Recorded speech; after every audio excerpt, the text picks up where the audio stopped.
Located about half an hour south of the northern Tanzanian town of Moshi, near the base of Africa's tallest mountain, Mount Kilimanjaro, is Imani Vocational Training Center.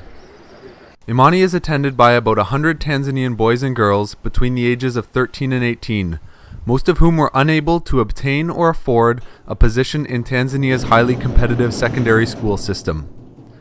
The students attend Imani for 3 years, during which time they are taught the theory and practice of a trade, such as carpentry or tailoring, while gaining experience with agricultural projects and training with computers. It will likely not be a glamorous life, but it should help them avoid the abject poverty that affects so many in sub-Saharan African countries.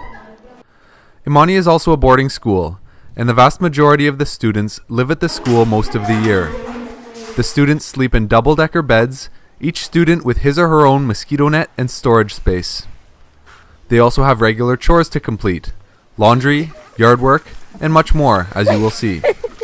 In fact, the school is really like a small community.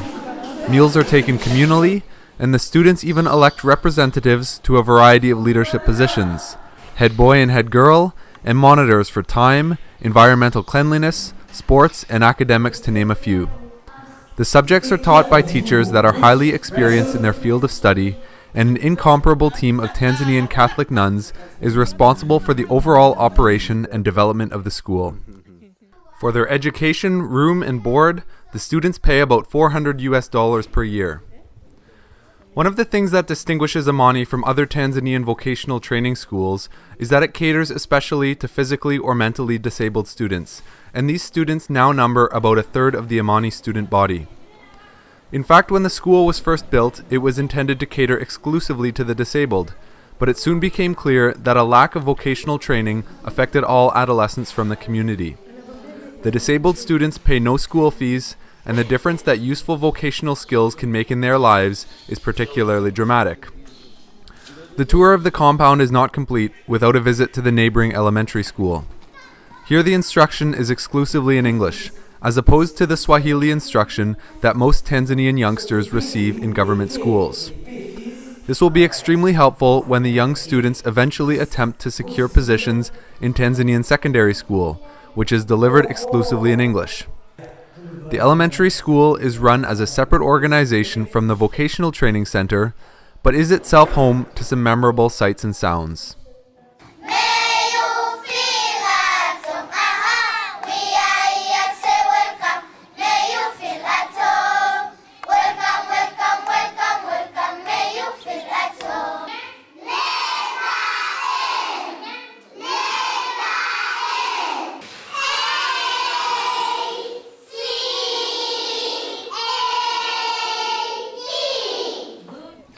But it is on Sister Placida's vocational training school that we will focus our attention. Sister Placida Mosha, founder and director of the Imani Vocational Training Center, speaks of Imani's inception in 2001 and the challenges she now faces in keeping the school running. And the students, when we started in 201, the first group were 15. 5 were disabled and the others were non-disabled, because the community around say, okay, you are going to start a disabled school to help those disabled youngsters, but what about the other non-disabled? Because here in this village we don't have any vocational training school. And they will like when our boys and girls finishes class 7, there is nowhere they can go. We are not able to take them to secondary education. And if we stay with them in the village, there will be a day when they will come to cut off our heads, to chop out our heads, because if you just leave the youngsters going around doing nothing, idle, roaming about, I think they will be spoiled. So why don't you accept both of them, the disabled and non-disabled, and help them to get some skills that will help them to become self-reliant later in their life? Given Tanzania's widespread poverty, the students and their families can rarely afford to pay the full school fees. So rather than relying on school fees to buy the food to feed the students, Sister Placida's alternative is for Imani to grow all of its own. Like many Tanzanian people and organizations, the school grows maize or corn, which it uses as its staple food in a simple dish called ugali. For most poor Tanzanian children, there is little variety beyond this.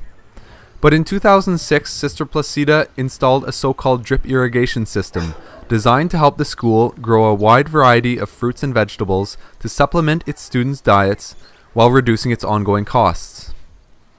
The lack of a reliable source of water is a major problem in many parts of Tanzania and Africa in general. The center is fortunate to have a borehole and underground pump on its land, giving it reliable access to clean water. This is fundamentally important to many of Imani's activities. A switch in the office controls the borehole's pump, which delivers water to 3 5,000-liter tanks located on the roof of one of Imani's buildings. Located nearby is the 3/4-acre vegetable garden, home to the drip irrigation system and row upon row of fruit and vegetable plants. Gravity forces the water from the tanks down 3/4-inch plastic mainline tubes, which travel the length of the garden, perpendicular to the rows of vegetables. Into this main line are connected the thin drip irrigation tubes, one tube for each row of vegetables. These specially designed tubes have small holes pierced at 30-centimeter intervals from which water drips, and with careful planning, they line up exactly with the plants. When the tap is opened, water flows along all of these thin tubes and drips onto hundreds of plants simultaneously. Imani's drip irrigation system provides tremendous advantages. Sister Edelberta, who is in charge of the garden, no longer spends hours a day watering it with a hose and is freed up for other activities. Water is dripped directly onto the plants and not in the surrounding areas, reducing the amount of precious water that Imani consumes. Less water used means less water pumped, reducing the monthly electrical bill while protecting the water table. The system ensures that the plants receive a steady flow of water that will penetrate the soil, ultimately resulting in more reliable and more plentiful harvests. Not only does this mean that Imani is no longer buying vegetables to feed the students, it means that the students of Imani receive a much more diverse and nutrient-rich diet than the average Tanzanian.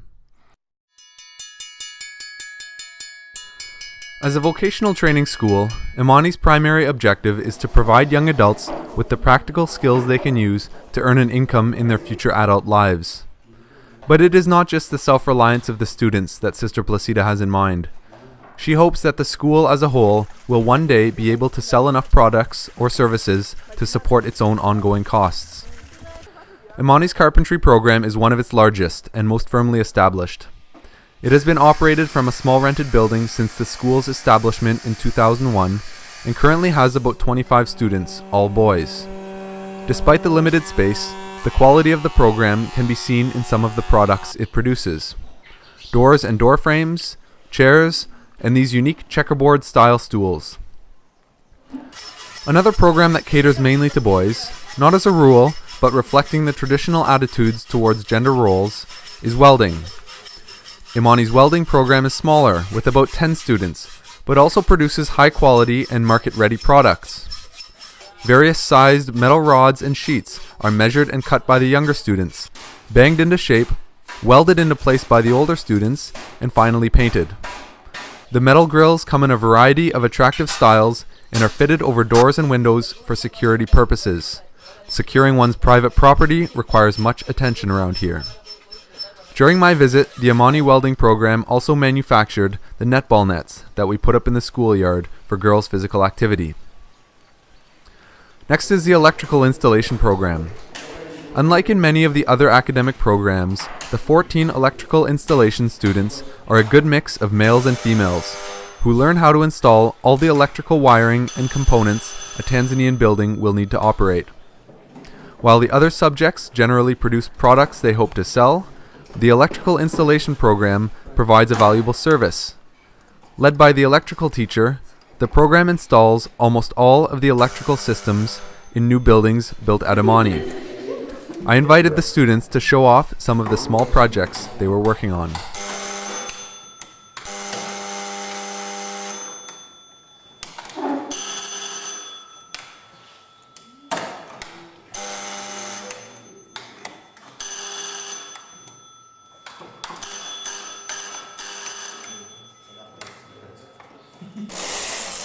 The knitting program at Imani is one of its smallest, but unique in that all of its students are disabled in some way. It is especially valuable to students who cannot use their legs, since the mechanical knitting machines are strictly hand-operated. Financially supporting oneself can be particularly difficult for a disabled person in a developing country, and the products that Imani's knitting students learn to manufacture offer a great deal of hope. One of the big challenges they will face upon graduation will be acquiring their own $500 knitting machine, so Imani hopes to begin a program to offer small loans to recent graduates.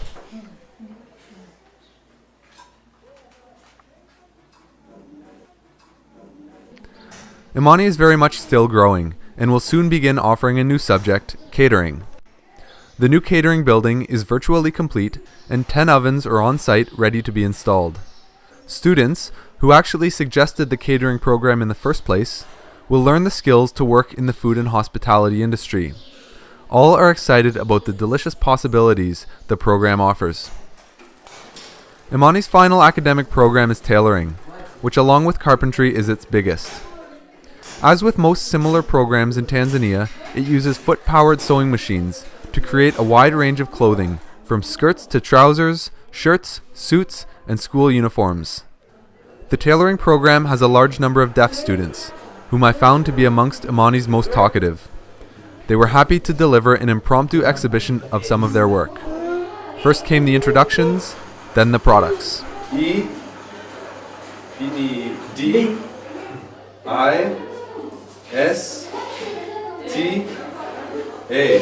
Edista. Alama yake. Na mimi Anakusalimia. marahaba.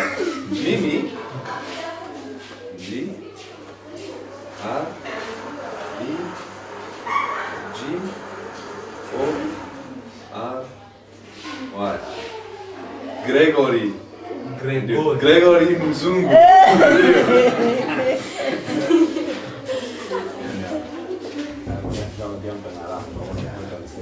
Mimi ni hili.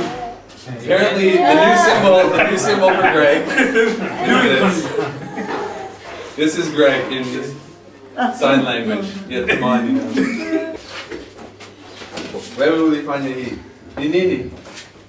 Hiyo hapa ni skate. Skirt. Skate ya Hii ni skirt. Kwa bibi. Kwa wanawake. Aha. ya kuvutika. Tuna skate ya elastic. With elastic. With an elastic band. And you, Elizabeth, you will wear it? Very nice. Very nice. Stella's turn. Okay? Nini. Okay, for men? Trousers. Trousers. Kwa ajili ya mwanamume. Kwa ajili ya wanaume. Safi sana. Does it fit me? Pretty good. Inapendeza. Mimi nafurahi. I'm happy. Located just beside the garden are Imani's 2 fish ponds, which Sister Placida and her workers and students dug by hand in 2006. Each pond is essentially a 1 meter deep hole in the ground, with some special soil flattened on the bottom to reduce seepage and provide nutrients. Once the ponds are filled with water from the borehole, hundreds of small tilapia fish are released in the water and fed over a period of about 4 months. Tilapia are one of the most popular types of fish in a field known as aquaculture, since they grow quickly, reproduce readily, and consume an omnivorous diet that can be vegetable or cereal based, handy at a place like Imani. I was lucky to be at Imani for one of its harvest days. The school uses a long net and some intrepid students to trawl along the bottom of the pond, capturing as many fish as possible.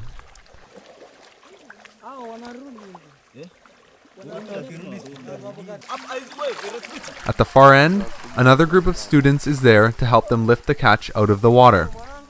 The big fish are removed and will be eaten as a valuable source of protein or sold to support the school. The little ones are thrown back to continue growing and reproducing, so that the school should never need to buy them again. All in all, another successful harvest. Over 400 fish.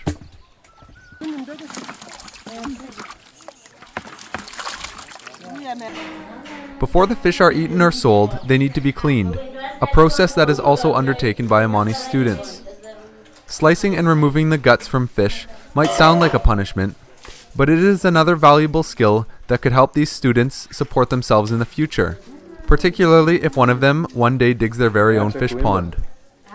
Students are involved in almost all aspects of the operation of Imani's innovative income-generating activities, providing them with useful skills beyond their chosen field of study. It's common in this part of Tanzania for local people to build houses out of homemade bricks, made out of earth, formed in a mold, and burned in a rudimentary kiln. But building with conventional bricks is still relatively expensive, as each row of bricks must be held in place by a row of costly cement.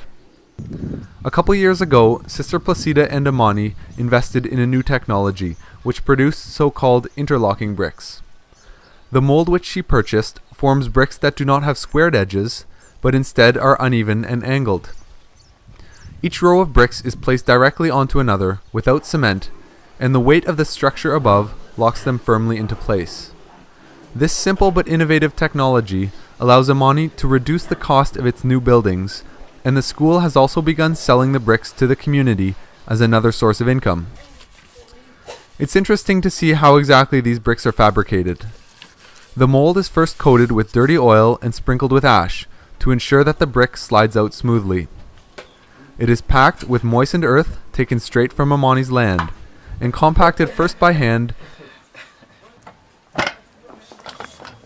and then with the help of a lever arm.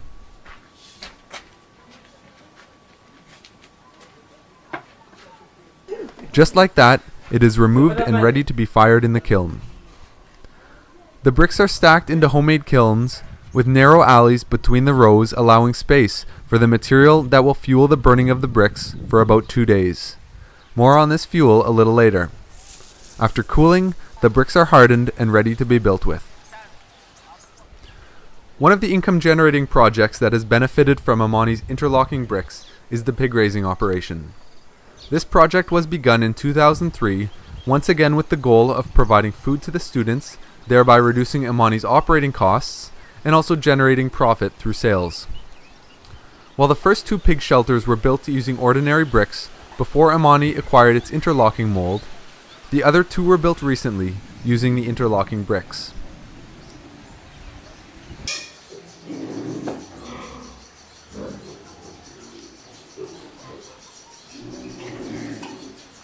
The 3 buildings are subdivided into about 8 pig pens each, with each pen having its own food trough, drainage system, and access door.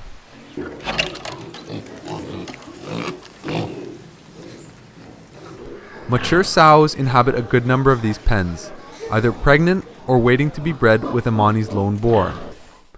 The sows deliver litters of between 6 and 12 piglets, who initially live with and feed off of their mother. The chalk writing on the side of the pen tells us that these little guys are only a few days old.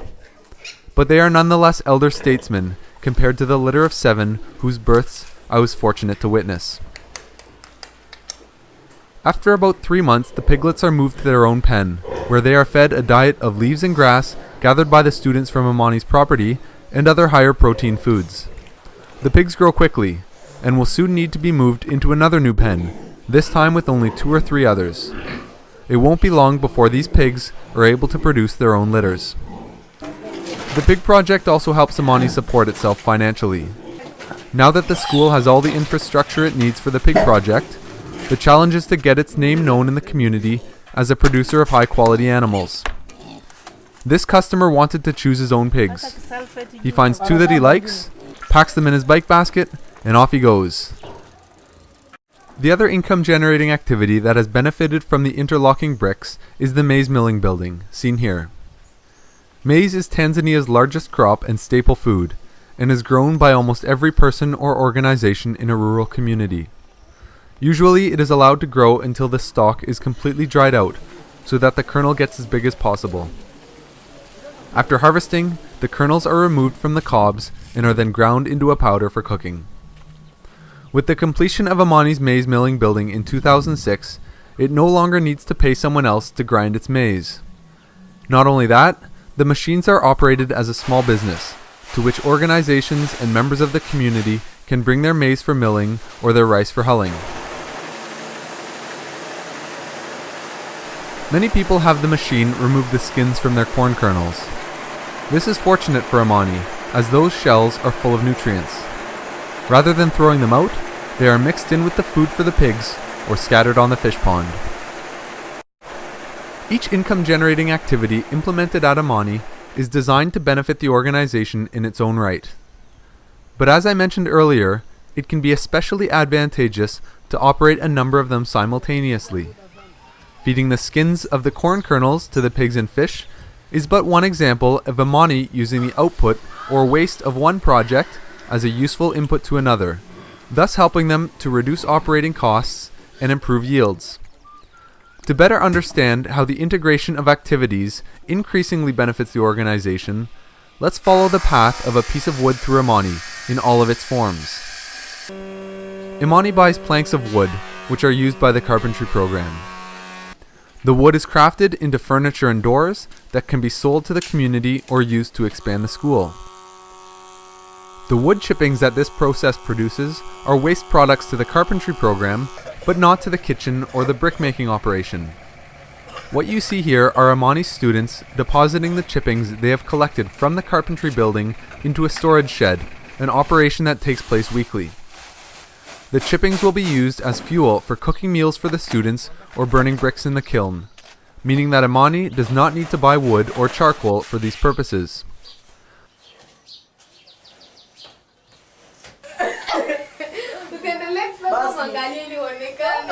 But that's not all. The ashes left over after burning have uses of their own. They are added to the soil used to fabricate the bricks, which gives the bricks additional strength once burnt. The ashes are also used to coat the brick-making mold, allowing the bricks to slide out easily.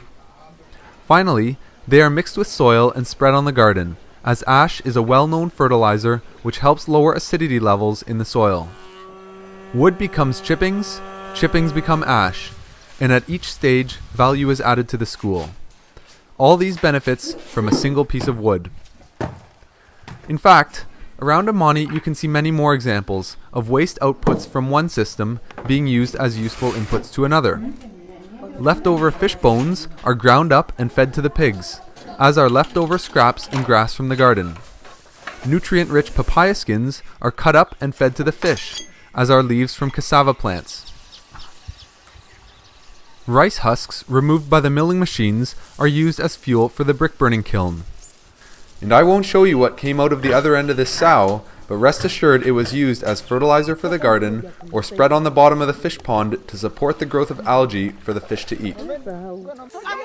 Each example of a waste product from one subsystem being used as a useful input to another helps the overall system become that much more productive, cost-effective, and environmentally friendly. Perhaps the lessons that can be learned from this resource-strapped school in northern Tanzania can be applied not only to developing countries.